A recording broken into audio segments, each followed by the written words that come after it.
do is show you a picture of a few MVPs in the world of sports so you kind of get an idea of what they look like. This is what an MVP looks like in sports. These guys have managed throughout their career to get more MVP awards than anyone else in their particular sport. Some of you will know their names. Wayne Gretzky, the great one, Barry Bonds, Kareem Abdul-Jabbar, the captain. They've all had more than anyone. Wayne has 9, Bonds has 7, and Kareem has 6 MVPs. There have been a lot of great players in their sports, but no one has managed to acquire as many MVP awards as these gentlemen. And so, with respect to our conversation, we're going to talk about acquiring the MVE title. Federal government. I remember the first time I came to Washington, D.C. many years ago on a high school trip. I was really excited to see a lot of those federal buildings that I had only seen in books up until then. I can tell you, I've been to DC countless times since that high school trip. And you know what? Most of those buildings still look the same on the outside.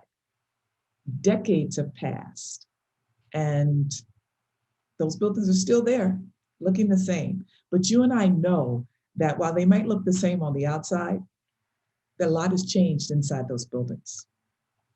The people have changed, the work that goes on and how that work gets performed has changed.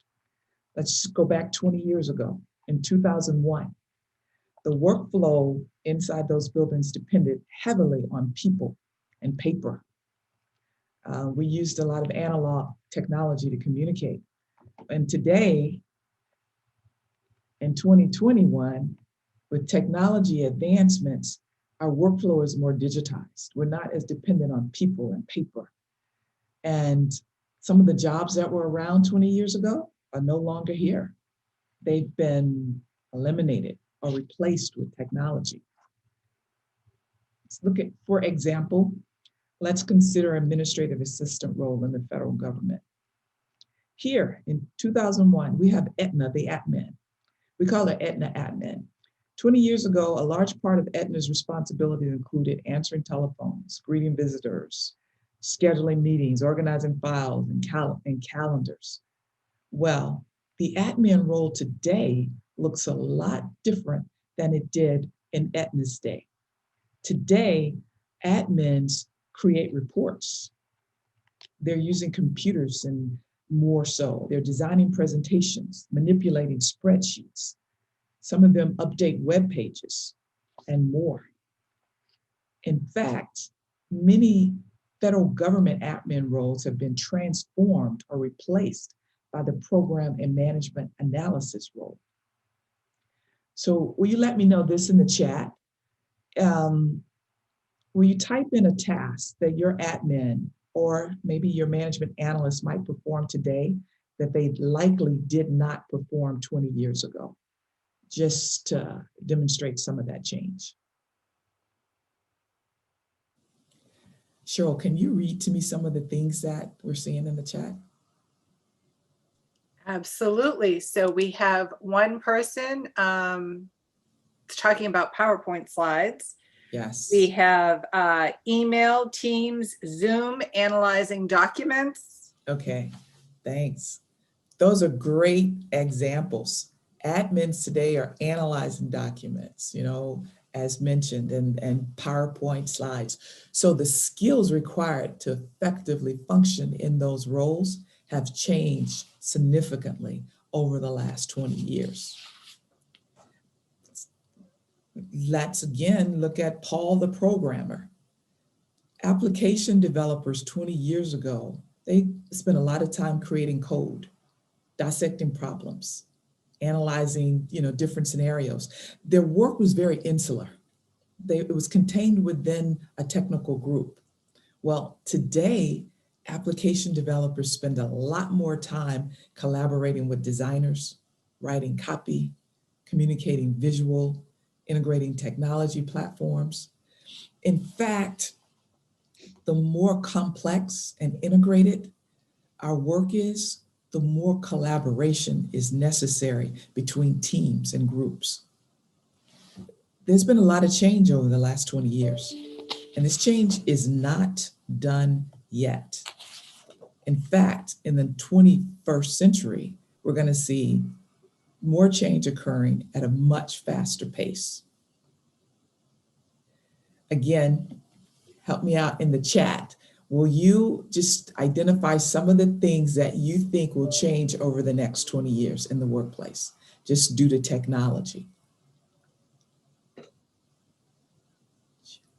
So some of the things that we're seeing, and I don't know if they're in response to the last one, building graphics, SharePoint, more telework due to pandemic, Yep. shrinking workforce, increased remote work. Okay, more virtual work. I agree with that. More remote. Do more with less. We all know how that is in government. Absolutely. That's going to continue as well. And hopefully the technology will increase to help us to be more efficient. There's going to be a lot more automation as we go forward, including robotics, artificial intelligence. It's going to be integrated more and more into our workplace. And a lot of these changes that we're moving into, they're going to be driven by data, D-A-T-A, one of my favorite words. The amount of data that's available to us today is exponentially more than we had 20 years ago. And it's going to continue to grow at an exponential rate. All those apps that you have on your devices and social media, those apps are tracking you. They are collecting data. And all this data is going to be integrated into our society in various forms. So we're going to expect a lot more changes. And as you guys just pointed out, the changes that we're going to see are going to take place what we do, how we do it, and who is doing it. It's going to be pretty significant. So buckle up. As we consider these changes in the workplace, I want us to think about, again, how we become an MVP, the value that we bring to the workplace. Bottom line is the value that we bring to the workplace is our skills, our professional skills. They're a big factor in our organization's success. That's why our employers are paying for our skill development. Some of us are already strong in various skills. You may have strong writing skills or leadership skills, project management skills, whatever it is, those skills are pretty critical. And when we talk about skills in a professional setting, we often categorize skills into two categories, soft skills and hard skills. When we think about soft skills, these are skills that tend to be linked to a behavioral trait. They apply to most jobs, and they come along to how you do certain work, how you approach it. In the chat, can you list some examples of soft skills that come to mind?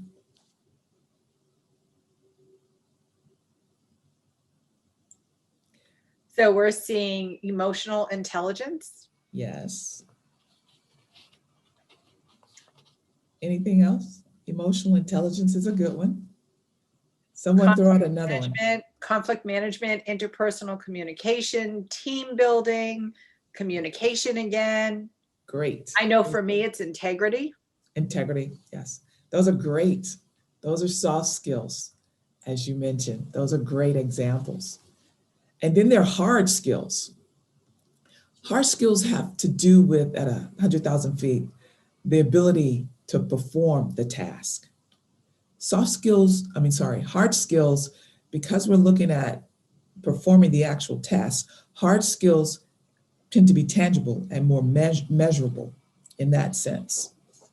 Can you provide some examples in chat of examples of hard skills that come to mind? So we're seeing computer literacy. Yes, that's a great one. Mm-hmm. A couple of folks are typing. I know for me, it's the ability to do training needs analysis, Needs analysis, that's a great one. analyze data, software applications and programs, Great. So policy. policy, these are great examples. Thank you very much for these. So you guys obviously have a very good handle on soft skills and hard skills. And the point that we want to make here is that, again, we're looking at two types of skills, or two ways that we categorize those skills. In addition to all those great examples that you provided, here's some other examples that we can look at of both soft skills and hard skills. As you can see, the soft skills are more intangible, interpersonal traits, and hard skills tend to be learned through formal training or education. Traditionally, in the workplace, some people are more comfortable emphasizing soft skills. Other people are more comfortable emphasizing hard skills. And that has been fine because over time, it has been possible to have a successful career leaning heavily on either soft skills or hard skills. Let me share a story with you along those lines. So a few years ago, I attended a meeting where a senior leader was presenting some information. Now, this leader was very articulate and charismatic. He was professionally dressed, and at face value, he looked every part the corporate leader. I leaned over to my colleague because I was pretty impressed, and I said, "Hey, he's pretty good."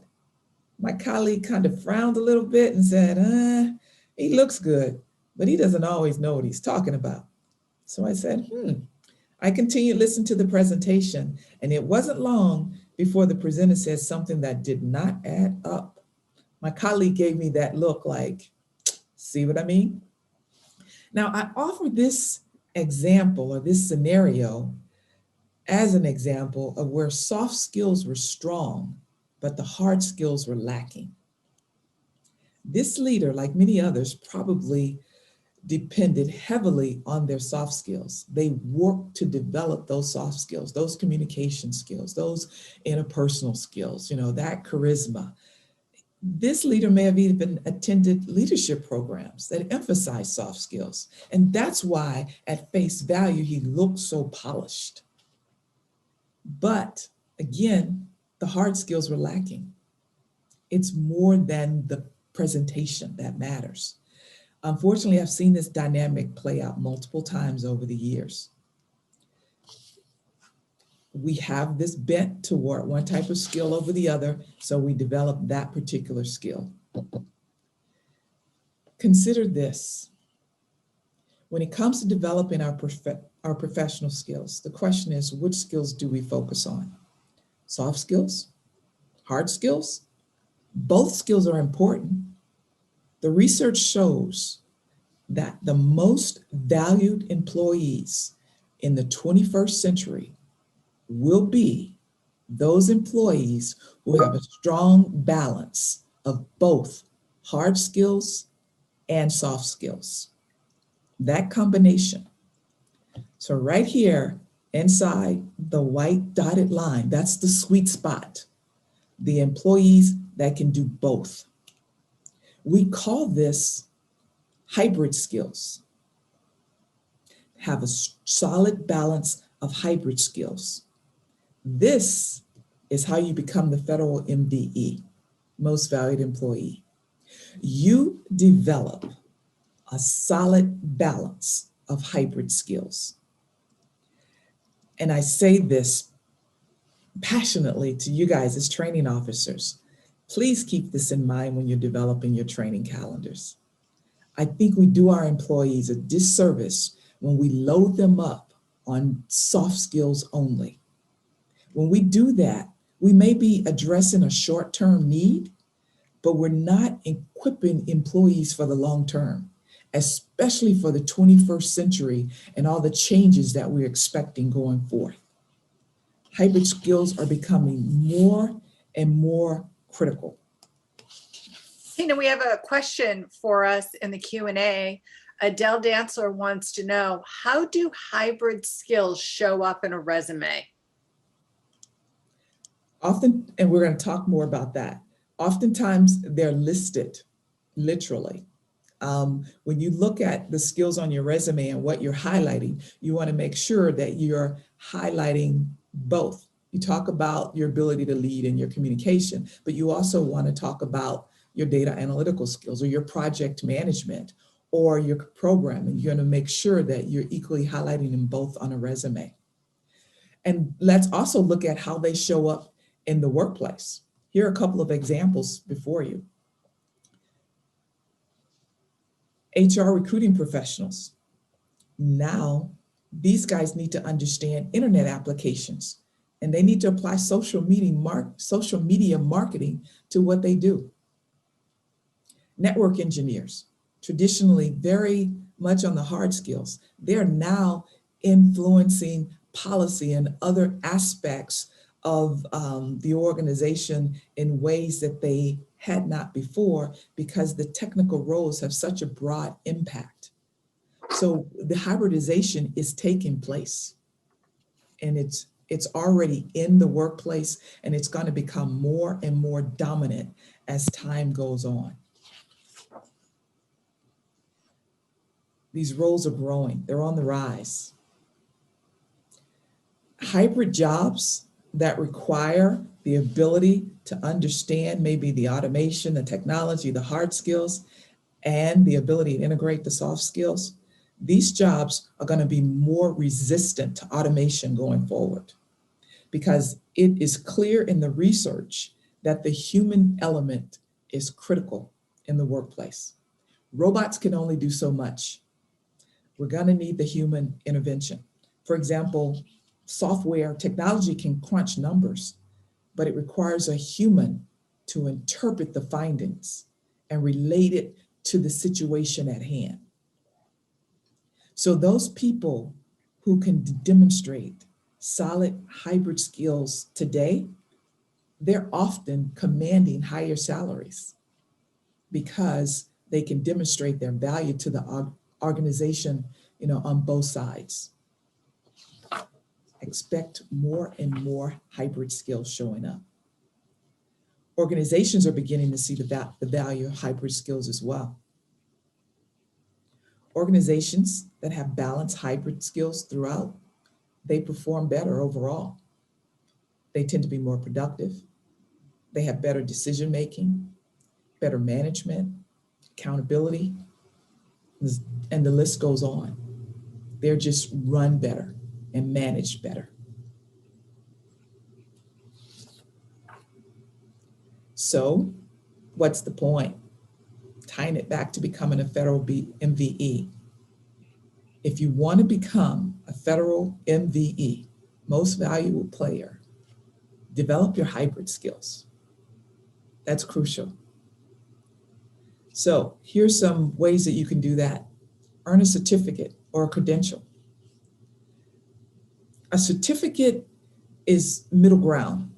I call it middle ground between going back and earning a full degree versus taking a few classes. A certificate is somewhere between those two. It's demonstrating that you've acquired new skills.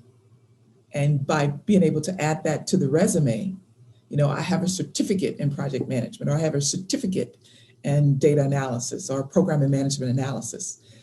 It shows that you're able to complete a program of study. So you have acquired the skills. You just did not necessarily need to go back and complete a full degree program. Another way that you can develop your hybrid skills, volunteer. Volunteer organizations are great ways to practice skill development in a safe environment. So there's skills that you're developing today in your workplace. Well, if you go and volunteer at your church or your synagogue or your mosque, wherever you might have an opportunity to volunteer to perform a role that's very different from what you do in the workplace. It gives you that ability to continue to develop other skills. And stretch beyond your comfort zone. Again, as I said, many of us have that bent or that comfort with soft skills or hard skills. Stretch out. Make a conscious, purposeful effort to develop skills that you would not normally lean on. And of course, there are a couple of other things you need to do. You need to deliver with excellence in everything that you do consistently, not spotty excellence where you kind of deliver strong every once in a while, but consistently deliver excellence. Take on new assignments, offer solutions. Guys, we are anticipating a lot of change as we've already had. Oftentimes, when change comes, people resist change. There's a lot of complaining and there's resistance to it. Instead of buying into the resistance, why don't you start thinking about solutions that positions you to add more value and become more of a federal MVE? Any questions at this point, Joe? Are we still going? No, we have some really great comments from Sean Ree that says she agrees employees need the hybrid skills. At graduate school gets lots of requests for training to improve soft and hard skills. And it's a challenge for many training officers. And Gary says, good point, because he volunteers through his church, frat, and foundation. Awesome. Thank you, Shunri and Gary. So to demonstrate my point, I've looked at a lot of research about the skills going forward into the 21st century. I'll show you the results of one research study. They've identified at least 4 of the top skills for the 21st century. And the list is comprised of both soft skills and hard skills. So we are talking about hybrid skill sets going forward. So looking at their list, the first thing they had on the list was data and analytics. If you have not heard by now, data and analytics is the 100-pound gorilla in the skill sets going forward.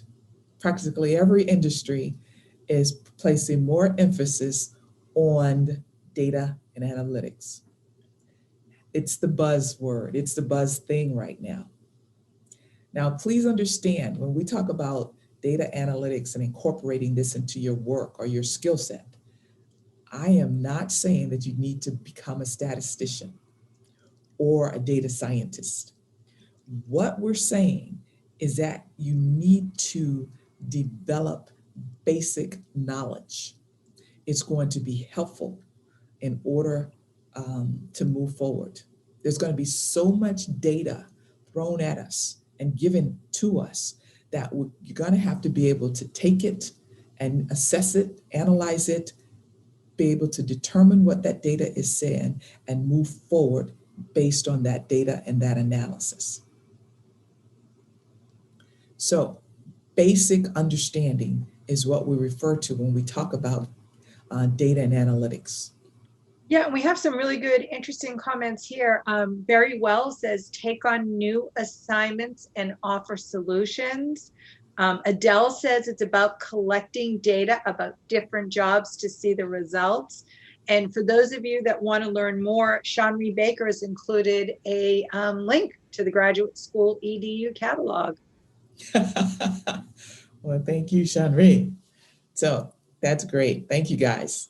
So data and analytics, as Sean Ree pointed out, graduate school has a phenomenal program that really builds those core foundational skills. It's in our program and management analysis curriculum that I get to manage. But another tool, another skill I want you to look at, digital tools. Digital tools are very important, guys. If you're still using a Franklin planner with paper inserts, I want you to consider upgrading at this point, because the digital tools, the PDAs, the phones with all the apps, all of these things they're going to continue to grow. They're not going away. So it's important that we start making an effort to get more comfortable with them and with all the technology, because it's just simply going to grow from here. So again, not asking you to become a technologist guru, but get your feet wet, start moving in that direction so that you can continue to add value to your organization.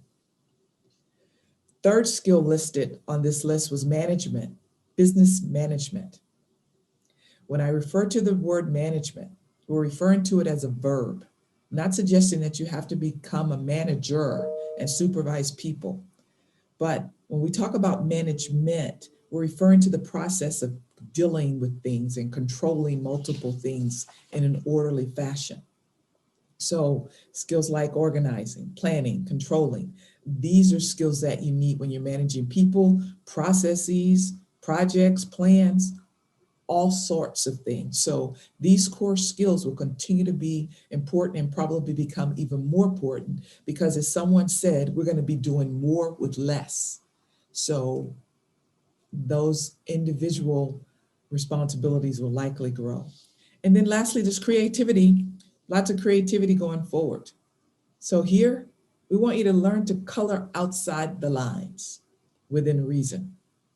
And that means applying critical thinking, logical reasoning, data-driven decisions so that you can manage all those projects, so that you can lead those people that we've talked about. All of these skills are foundational regardless of what your role is going forward into the 21st century. So here's our call to action, or the next steps, if you will, given this information. I understand that some of us occupy multiple roles. So I'm going to give a call to action for the 3 different roles, for those of us who are employees, educators, and employers. So let's focus or pick up a nugget from each of these calls. In our employee role, think about the IDPs that you're creating. And as we look forward, think about the development that you've put in your IDP. Does it represent building hybrid skills? Or are you leaning heavily on soft skill or hard skill, one or the other? It's worth a while, it's worth a look to go back and reevaluate your IDPs. Embrace continuous education, lifelong learning. As I mentioned, the change that we've seen over the next 20 years, it's just going to pick up. And that change is going to require us to continue learning. We're going to have to learn, we have to unlearn some things and relearn some things as technology continues to grow and ramp up at an even faster pace. Those of us in the world who serve as educators, our call to action, we've got to look at our learning programs. Do we have learning programs that represent hybrid skills? Are we offering certificate programs? And by the way, these certificate programs and credentials that I mentioned, you're going to see them growing in popularity again, because the workforce has a need to continue to upskill or grow or develop new skill sets in a shorter amount of time than it takes to go and earn a full degree. Certificate programs allow you to acquire new logic, go back, apply it, and keep moving. So look for certificate programs. Shanaria is probably put in the chat. Graduate school has lots of certificate programs. She did put that in there, but she also has a question. She needs some tips on digital tools. So any suggestions on your favorite apps? Oh, wow. There's so much to consider there. I would say instead of a favorite app, let's look at the functionality of what you need in your work. If you are juggling lots of things and you need maybe an advanced scheduling tool, or maybe you need a tool that will link your schedule with your task. I mean, think about the functionality that you need. And then I would suggest identifying a tool that will deliver that functionality. Awesome. You know, Tina, my favorite thing that I have just started using in the past year is OneNote from Microsoft. Oh, yes. Because it links my calendar, my reminders, my notes, and that's my favorite. It's beautiful. And I use OneNote quite a bit myself. And so I would encourage everyone to explore some of the tools. Don't fear them. Start using it. If it doesn't work for you, back out and try another one. And as we just did here, ask others what tools they're using. That's the way I pick up a lot of apps as well. So thanks for that. So employers, when you're in the role of employer, we're encouraging all our employers to partner with the educators, the educators like graduate school and others, it is our role to keep our pulse, to keep our focus on the pulse of the industry, the pulse of what's going on and where we're going next. And so when you're partnering with your education providers, you can get that information in a very efficient and effective way for your decision making as a federal employer. And oftentimes, again, look at the skills that are needed for your mission success. The workplace is changing. What goes on inside those buildings changing regularly, even though the outside of those buildings look the same. So we have to constantly upskill and modify our skills to get the mission done. And so that's our call to you, to be mindful of these points. So actually we have a question, and I'm sure Sean Ree will be typing in the chat any moment now, but Ruby Cooper wants to know, is there a good data analytics intro course for HR and new training officers? Oh, wow. Okay. So thank you for that. It just kind of sets up my next slide. I'm going to run through these very quickly because for graduate school, I can tell you about graduate school courses, of course, and I have the privilege of being able to manage some of those courses that you mentioned. In our management sciences curriculum, there are three areas that I point out, because these are all hard skills that will be beneficial. Project management, program and management analysis, and business analysis. These curriculums are set up so that they're overview courses, and they're courses where you can build your understanding, and they're courses where you can actually start applying some of the knowledge. As you see here, under that role of understanding, we have several courses that build those data analytics skills. I highly recommend these courses as a graduate school representative, but also in my consulting. I point people back to these particular courses because they are excellent courses to build that foundation. So please take a look here, and Shanri will be around, and she will be happy to also point you towards some of these courses to build your data analytics skills. Yeah, and I also want to point out to folks, if you don't mind me jumping in, a couple of folks are letting me know they can't see the chat. So one, with the links that are being posted. So one, the good news is whether you're with us in Zoom or through FeedLoop, you can still see the chat and FeedLoop after the session. But for those of you that are wanting more information, you can just slide into the exhibit hall, and Graduate School USA will be able to help you out. Adele points out something that I think is really important. Fed hiring needs to catch up with certifications. A lot of things still don't recognize most certifications and qualifications for job versus a bachelor, master's, or doctorate degree. What do you think about that? I think that's an excellent point.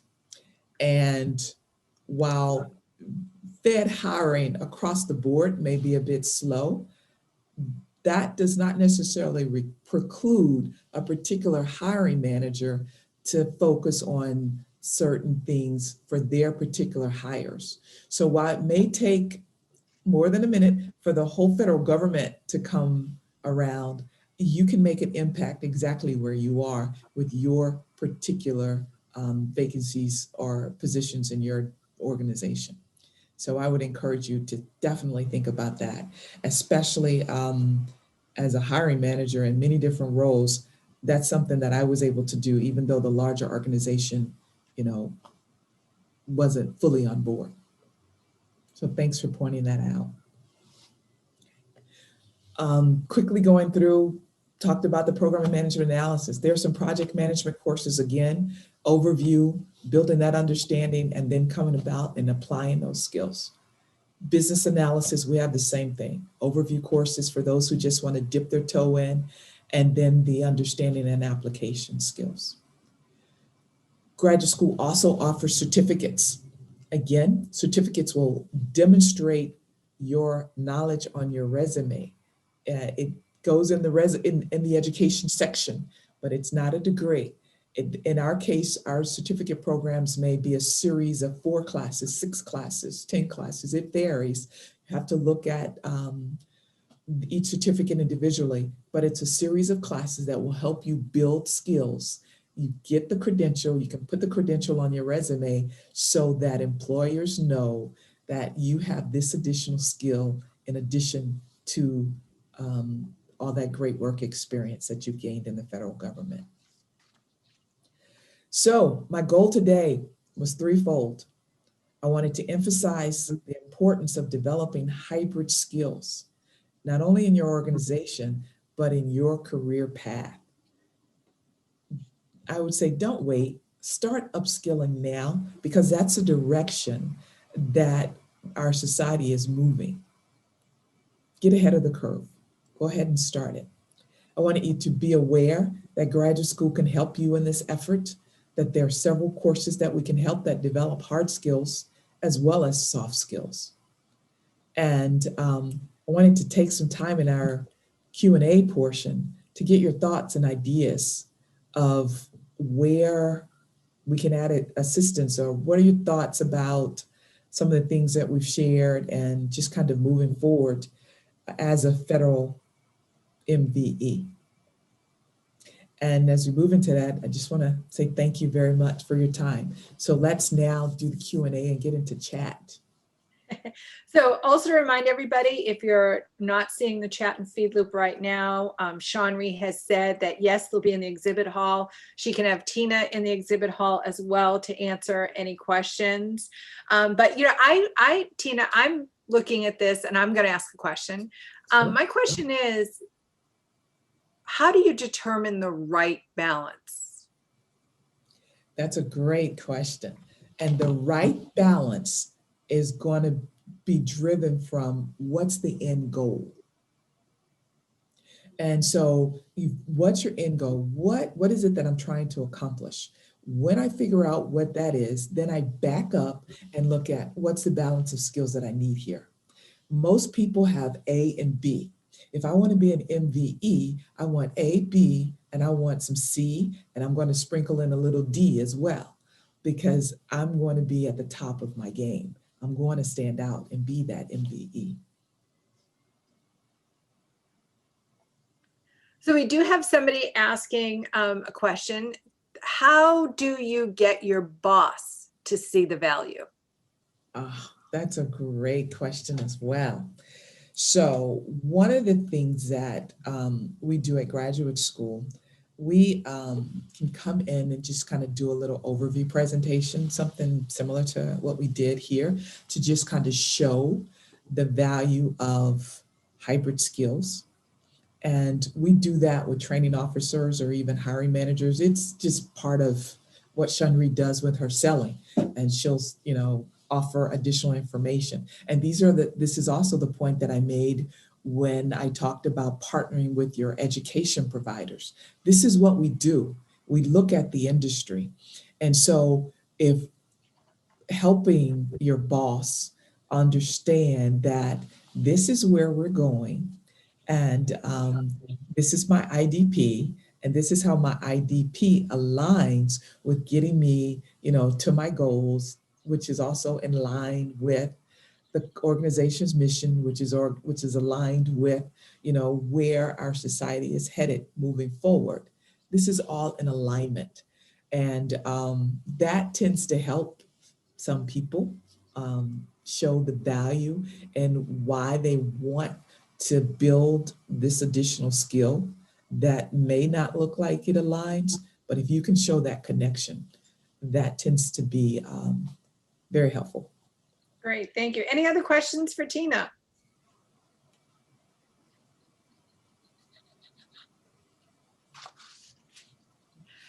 So thank you, Tina. I do want to point out for folks that our sponsor, Graduate School USA, has another presentation tomorrow, Consultative Leadership for Acquisition Professionals. So thank you, Tina, so much. And as Shawnree said, Tina and the entire Graduate School USA team will be in the exhibit hall. It's been a pleasure having you. Thank you so much. Thank you. Have a nice day, everyone.